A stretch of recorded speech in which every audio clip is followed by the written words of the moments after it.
بسم الله الرحمن الرحيم. السلام عليكم ورحمة الله وبركاته. الفيديو ده ممكن يغير حياتك 180 درجة، رغم ان الكلام هحاول اخليه بسيط وخفيف، ولكن لو انت اخدت منه الجد والنقط اللي فيه حياتك هتتغير للأحسن على طول. رجل الأعمال مجرد شخص عادي جدا، ولكن مختلف عنك في بعض النقاط البسيطة. هتقول لي وانت عرفت منين اني مش رجل أعمال؟ هقول لك هو انت لو رجل أعمال هتتفرج عليا وتضيع وقتك برضه؟ خلينا ساكتين بقى كتكخيبة. لا طبعا بهزر، بس انا كل اللي بيتفرجوا عليا ان شاء الله ربنا هيكرمهم. ليه؟ لانهم هيسمعوا الكلام اللي جاي ده كويس ويطبقوه في حياتهم. على فكرة والله العظيم تاني الكلام ده مهم جدا، بس انا بقوله بصورة خفيفة. وقبل ما ابدا ما تنساش اللايك والاشتراك في القناة وتفعيل الجرس وشير لاصحابك اللي انت نفسك انت وهو تبقوا رجال اعمال. هتولعوها بقى وقتها.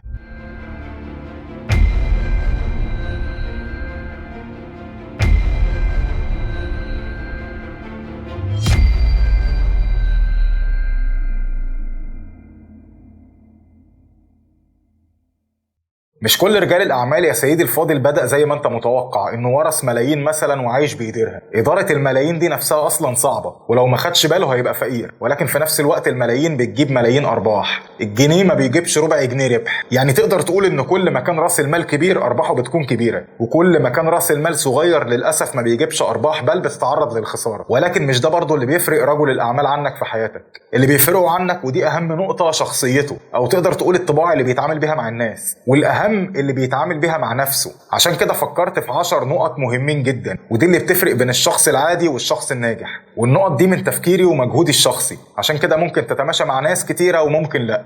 فلو في اي اضافة او تعليق ممكن نتناقش فيها في التعليقات تحت. ورعيت كده وانا بفكر ان النقط دي اي انسان ممكن يطبقها على نفسه. يعني مش لازم تكون مليونير اساسا زي ما قلنا، ممكن كمان تبقى اقل من العادي وتطبقها وحياتك نفسها هتتغير للافضل. اول حاجة تنظيم الوقت والخطط المستقبلية. سيدي الفاضل انك تنام وتصحى في اي وقت ده مش شيء طبيعي. يعني انك تسهر كده وتنام وقت ما انت عايز تنام ده مش شيء طبيعي. رجل الاعمال في البداية كده بيبقى عامل لنفسه جدول زمني. يعني الانسان الطبيعي بينام من 6 ل 7 ساعات، اذا انا هنام من الساعة 11 بالليل واصحى الساعة 6. طبعا قوم في النص صلي الفجر او نام بدري واصحى صلي، وده عشان ربنا يكرمك. انت محتاج تصلي عشان ربنا يكرمك. هتفطر وتنزل الشغل وترجع، تستحمى وتتغدى وتروح مشوار او 2 او تخلص شغل، وفي الاخر هتنام. لازم بقى كل نقطة من النقط دي تكون مدروسة بتوقيتات. يعني هاكل امتى، هخلص امتى، هستحمى في وقت قد ايه، مش لازم بالدقيقة يعني عشان ما تبقاش مجنون. وطبعا لازم تعمل حسابك في حالات الطوارئ زي حالات وفاة او مرض، ودي اللي هتكون سبب بعد كده في خططك المستقبلية. انك تفتح مقر او تفتح فرع او تعمل اي حاجة يكون برضو لازم ليها توقيت.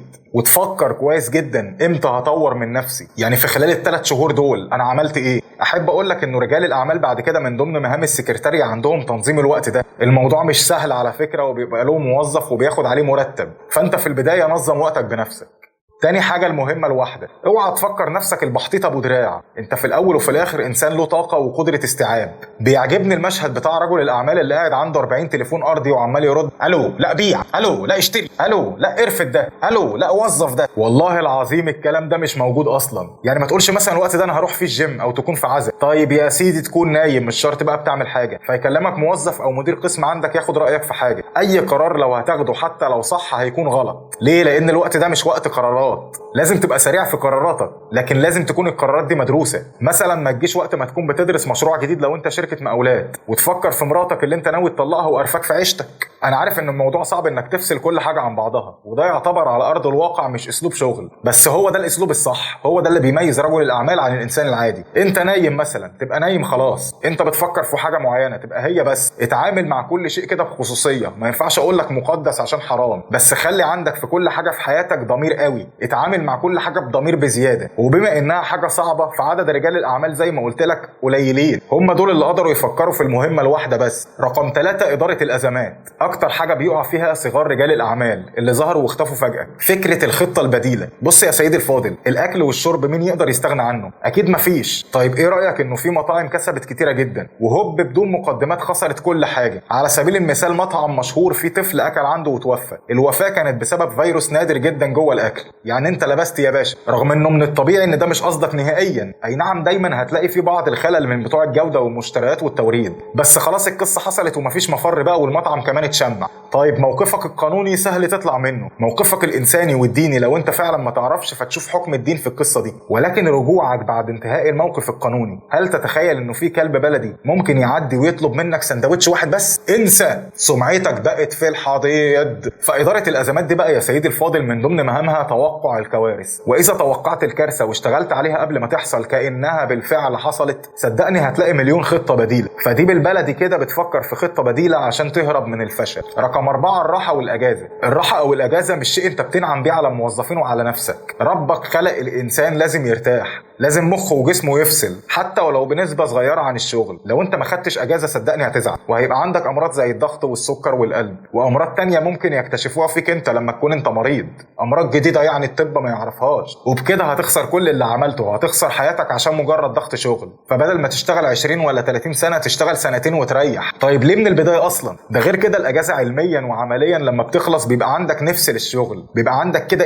اشتياق للانتاج، بمعنى اصح بتحس انه الشغل وحشك. وسبحان الله والله العظيم بتلاقي عندك افكار جديده سهله تتنفذ، وده بينطبق عليك انت كصاحب شغل وعلى الموظفين اللي معاك. رقم 5 السفر. ممكن تندهش كده وتقول لي هو في وقت للسفر؟ هقول لك لو سمعت النقط اللي فاتت كنت هتفهم انه لازم يبقى في وقت. امال حضرتك هتنظم وقتك بناء على ايه؟ السفر زي ما كلنا عارفين انه له 7 فوائد عظيمه جدا، ولكن في الشغل بجد فوائده كتيره جدا. فوائده اصلا على الصحه النفسيه كويسه. يعني انا اتذكر كده ايام ما كنت صغير وبروح مصيف اسبوع، الاسبوع ده كان بيفرق معايا طول السنه. بتصفي فيه كده ذهنك، والمشاكل اللي حصلت طول الفتره اللي فاتت بتجدد نشاطك للشغل. انا عايزك لما تسافر وتستمتع بذمه وضمير، تنسى كل اللي فات، تنسى كل الوش اللي انت كنت فيه. ده هيرجعك تاني للشغل بذمه وضمير اكتر، عشان السنه اللي جايه لما تسافر تكون محقق هدفك.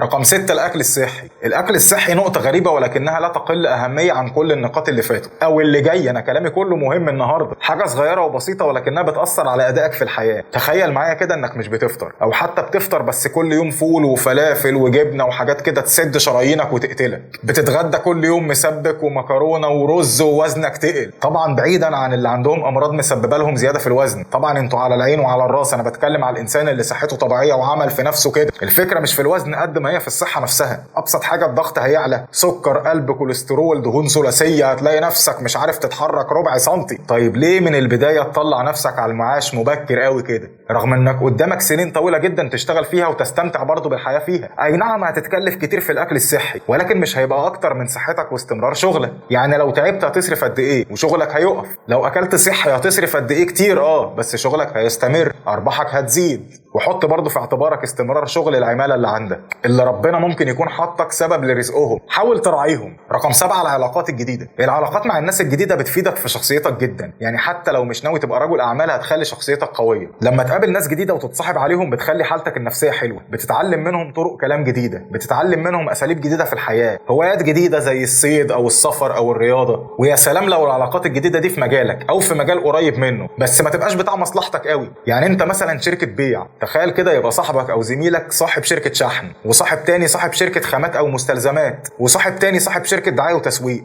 مش هتيجوا على بعض في الشغل، او هتبقى علاقات مصالح. يعني وقت الشغل لازم يبقى شغل بس، ووقت الصداقه اكيد صداقه. ولكن لو جه كلام عن طبيعه شغلهم او شغلك هتستفيد معلومات كتيره جدا واسرار ما كنتش تتخيلها. ما تروحش بقى تسرق الافكار دي وتنفذها، بس على الاقل هتبقى فاهم الدنيا ماشيه ازاي. هتلاقي وتسمع برضو خطط بديله في كل الحالات. رقم 8 سلبيات الآخرين. دي دايما أنا كنت بقع فيها ولحد النهاردة بقع فيها. الشغل ما فيهوش عواطف كتيرة، بس ما فيهوش جحود، وفي نفس الوقت ما فيهوش عند، وفي نفس الوقت ما فيهوش استسلام. وفي شقين مهمين جدا لازم تكون قدهم. لما قلت لك عند واستسلام كان قصدي عن الناس اللي هتقول لك لا المشروع ده هيفشل، رغم انك دارسه كويس جدا وعارف كل ايجابياته وسلبياته، وهو ممكن يكون ما يعرفش عنه اي حاجة او سمع عنه مش جربه كمان. وده السبب في اغلب عدم تنفيذ اغلب المشروعات اللي الشباب بيفكروا فيها. كل ما حد يتكلم يقول له انت مش شايف سلبياته، انت مش شايف ايه، يروح يقول لصاحبه فيقول له لا يا عم اصل ممكن يحصل كذا. المشروع بيفشل قبل ما بيبتدي كمان. بس في نفس الوقت اسمع وما تبقاش عنيد، وراجع نفسك بسرعه. لما قلت لك ما يبقاش عندك عواطف زي سوم العاشق او جحود كده، هنا كان قصدي عن سلبيات الحياه الشخصيه للموظفين بعد ما بتشتغل. بص كل واحد انت هتعينه له حياه شخصيه مختلفه تماما عن التاني، واغلب القصص دي بتكون عن مشاكل اجتماعيه ونفسيه وصحيه. اللي هيقول لك انا عايز اطلق مراتي، واللي هيقول لك انا عندي القلب، وامي عندها السكر، وابويا هيطلق امي، وجدتي اتجنت وعايزه تتجوز كده يعني. فما تبقاش من النوع اللي ممكن يفضل حد عن حد عشان ظروفه، او تسمع من هنا وتطنش. الناس برضو في الحاله دي هتكرهك. لازم تكون متوازن. ولو عايز تفضل حد عن حد عشان بجد ظروفه صعبه، اخترع له بقى حاجه شيك، يعني بونص، احسن موظف في الشهر ده،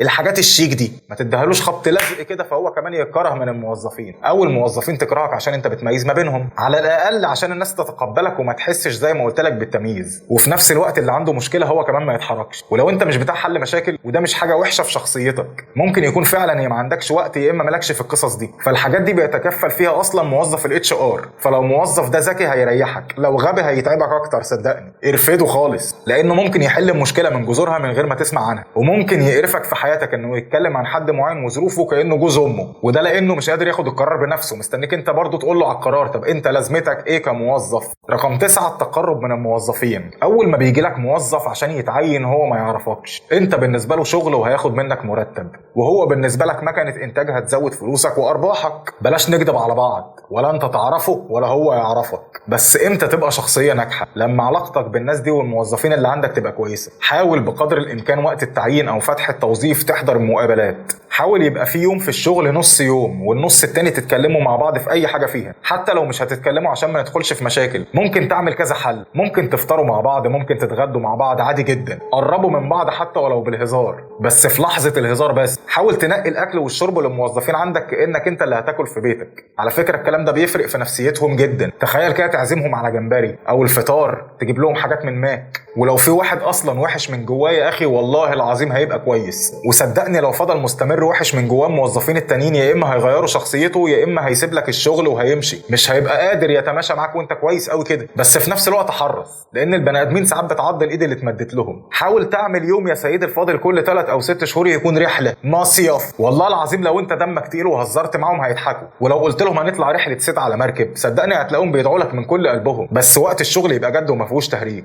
وعلى فكره 80% من عوامل نجاح الانتاج حب فريق العمل لبعضه. واوعى تفكر انه الاوفيس بوي او عامل النظافه مش من ضمنهم. والا بقى يا باشا لو انت مش عامل حسابهم اجهز عشان تقف مكانهم. الناس دي مهمه جدا. او قوم انت اعمل كوبايه الشاي بتاعتك او القهوه بتاعتك لو الناس دي مش مهمه. رقم 10 الاستماع الجيد. خلي بالك الاستماع ده موهبه، مش اي حد في الدنيا على فكره يقدر يسمع لحد. بس عايز اقول لك على حاجه، انا ممكن اقول لك ما تتكلمش كتير، لانه في طبيعه الحال الكلام الكتير بيغلطك حتى لو انت مش غلطان. يعني الاشاعات بتتصدق عن الناس اللي بتتكلم كتير اكتر من الناس اللي بتسكت كتير. على سبيل المثال لو عندك 2 صحابك، واحد بيتكلم كتير والتاني لا، لو قلت لك اللي بيتكلم كتير ده قال عنك كذا هتصدقني؟ لو قلت لك اللي ما بيتكلمش خالص ده قال عنك كذا غالبا مش هتصدقني. ودي حاجه بتاثر جامد جدا في سمعه رجال الاعمال او التجار. ولكن خلي بالك بقى من اهم نقطه في الموضوع ده وهي الاستماع. انا ممكن اكون انا وانت قاعدين، واحد بيكلمنا عن حفر اساس بيت وقال لك هنواجه في النص كده مشاكل لانه الارض تحت مجوفه او ارض طينيه. ممكن حضرتك وانت بتسمع هو ساكت تقول من جواك يا نهار اسود ده هيبقى مشروع فاشل وزي الزفت وتلغيه من دماغك خالص. انا ممكن وانا بسمع برضه ساكت افكر في حلول، افكر هتتكلف كام، افكر هتتنفذ ازاي. ما يجيش في دماغي خالص الغاء فكره المشروع، بل بالعكس هنشتغل فيه عادي جدا، بس هنشتغل ازاي. فعايز اقول لك مش شرط عشان تسمع انك تفهم زي اللي سمع معاك، عشان كده دي موهبه. والله العظيم مش اي حد هيقول لك الكلام ده، خلي بالك. ونفس الكلام ده بينطبق على النظر. انت ممكن تبقى شايف واحد عامل كده، ممكن تفكر انه بيقول لحد رقم 1،